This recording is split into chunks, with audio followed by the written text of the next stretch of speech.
भारत ने रक्षा के क्षेत्र में एक नया और बेहद ही अहम कदम बढ़ाया है। इस कदम से भारतीय सैन्य ताकत में इजाफा होगा। भारतीय वायुसेना अब और भी ज्यादा ताकतवर हो जाएगी।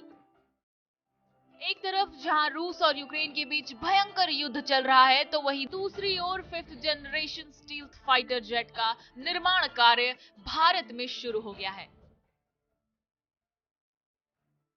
आपको बता दें कि स्वदेशी लड़ाकू विमानों की कड़ी में भारत ने 5th generation stealth fighter jet AMCA बनाने की ओर कदम बढ़ाया है।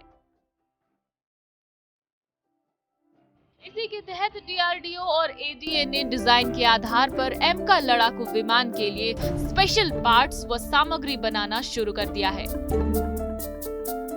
5th जनरेशन डिजाइन के मटेरियल के आधार पर एमका के लीडिंग एज के फैब्रिकेशन का निर्माण कार्य शुरू हो गया है।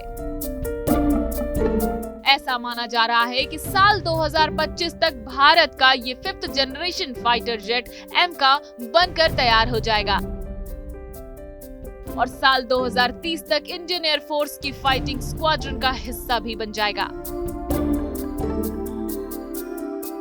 आपको बता दें कि अगर भारत का ये कदम सफल हो जाता है, यानी भारत एमका बनाने में सफल हो जाता है, तो भारत उन सुपर पावर व बड़े देशों की कैटेगरी में शामिल हो जाएगा जिनके पास 5th जनरेशन के फाइटर जेट्स बनाने का पावर होगा। इनके निर्माण का काम हिंदुस्तान एरोनॉटिक्स लिमिटेड में शुरू हुआ है। डीआरडीओ ने स्टेल्थ फाइटर जेट बनाने की दिशा में इस कदम को मील का पत्थर कहा है। एमका के डिजाइन और मॉडल को फरवरी 2021 में भारत ने एरो इंडिया शो में पहली बार दुनिया को दिखाया था। एमका की खासियतों की बात करें तो ये एक मल्टी रोल लड़ाकू विमान होगा। इसमें बियॉन्ड विजुअल रेंज यानी बीवीआर मिसाइल, प्रिसीजन स्ट्रोक क्षमता के साथ क्लोज कॉम्बैट फाइट करने की भी क्षमता है। स्टील्थ एयरफ्रेम के अलावा इसमें I saw radar, net centric warfare, advance integrated sensor shoot व सेंसर डाटा फ्यूजन भी होगा।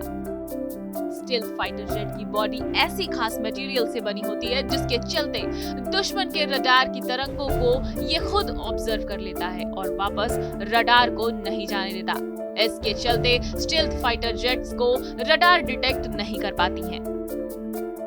लड़ाकू विमानों के डिजाइन तैयार करने वाली स्वदेशी एजेंसी एरोनॉटिकल डेवलपमेंट और डीआरडीओ ने जब इस मॉडल को पेश किया था, तब खास तौर पर बताया था कि ये भारत का पहला 2 इंजनों वाला लड़ाकू विमान होगा जिसके स्टेल्थ फीचर्स के चलते दुश्मन के रडार को इसे पकड़ना बेहद मुश्किल होगा। बहरहाल, अगर ये सफलतापूर्वक बनकर तैयार हो जाता है तो ये भारत के लिए बड़ी उपलब्धि होगी। हमारी इस खबर पर क्या है आपकी प्रतिक्रिया, हमें कमेंट करके जरूर बताएं।